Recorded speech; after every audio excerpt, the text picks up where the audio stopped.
Dr. Ao Makori was a brilliant hydrologist from Tanzania. Known across Africa for her fearless research into unexplored waters, she was as intelligent as she was stubborn. When satellite scans revealed an uncharted body of water tucked between the ridges of the Great Rift Valley, Ao knew she had to see it herself. They called it Lake NYAMI, but only in whispers. The locals refused to approach it. "It is a place of spirits," the elder had warned. "Mzuka lives there, the river god who drowned the living and speaks through the dead." But Ao didn't believe in ghosts. She believed in data. Her team was small. Kwame, a rugged guide from the village near the foothills, the only one brave or foolish enough to go. Layla, a Kenyan diver with nerves of steel. And Moses, a Ugandan tech expert and Ao's longtime colleague. They traveled deep into the bush, hiked for days, until the trees began to thin, and then they saw it. A still, endless lake. No birds, no breeze, no sound, just water and silence. The singing. The first night was cold. Too cold for the tropics. As they sat around the fire, Kwame told stories. He spoke of the kingdom that once thrived by the lake's edge, a kingdom so powerful it tried to tame the river. They built a dam. They angered Mzuka. The next morning, the kingdom was gone, swallowed by a flood that came under a clear sky. "The dead never left," Kwame said. "They wait below, and at night they call." That night, as the mist rolled in and the fire crackled low, Ao heard it. A voice. A woman's song, echoing from across the water. Layla heard it too. She stood, peering into the fog. But there was no one there, beneath the surface. The next day, they began research.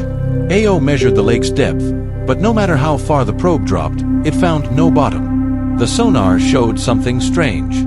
A structure, like ruins. A lost city beneath the waves. Layla dove to investigate, her oxygen tank strapped tight, a GoPro on her mask.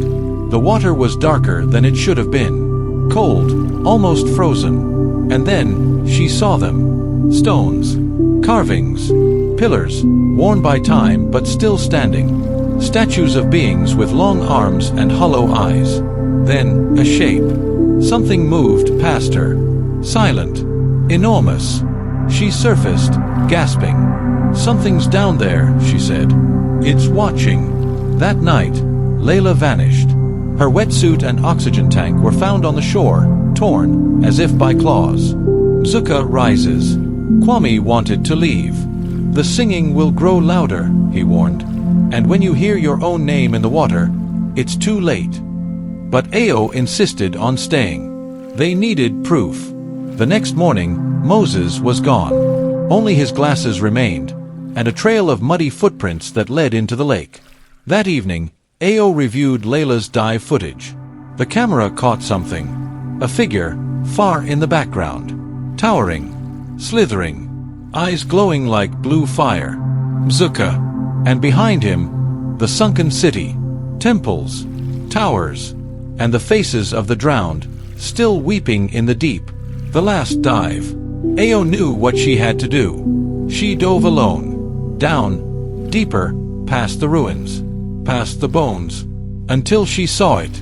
The eye, a massive golden sculpture embedded in the lakebed, a symbol of the ancient kingdom. And then, it opened. Not a statue, a door. Mzuka emerged. It wasn't just a beast, it was memory. A god made of sorrow, pain, and water. Its voice echoed not in Ao's ears, but in her mind. She saw visions, the kingdom's rise and fall, the anger of the river, the arrogance of man. She saw the king who tried to rule nature, and paid the price. The drowned reached for her. She fled, heart pounding, lungs aching. And as she broke the surface, she screamed. But no one heard. The camera. Weeks later, a fisherman found a waterproof camera floating near the banks of Lake NYAMI. Inside were the final recordings of Dr. Ao Makori. In the last clip, she faced the lens, water dripping from her face, her voice trembling. "We were wrong. This place is not just a lake. It's a tomb, a memory, a god's prison. And we woke it. If you find this, tell the world. Stay away from Lake NYAMI." She turned as the water behind her rippled, and the screen cut to black. To this day, no trace of the expedition was ever found. But some nights, if you stand at the edge of the water, you can still hear the singing. And if you hear your name, don't answer. Don't answer.